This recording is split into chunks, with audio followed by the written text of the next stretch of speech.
Ciao gente, ho leggiù ieri una notiziola che la mi fa morire del ride e allora vi raccontavo su, perché la par che la sia proprio vera. Una sera il famoso scrittore russo Nikolai Gogol e si trovava ospitato a cena dai suoi amici quando improvvisamente e si sentì male.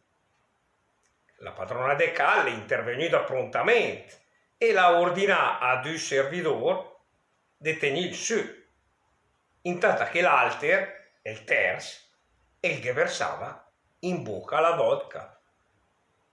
Al che il gogol, intanto che si rimetteva, il farfuglio su. Ma saris minca mei che il mettegni su un sol e la vodka me la daghin i alter due? O è dritto il gogol! Ciao gente, alla prossima!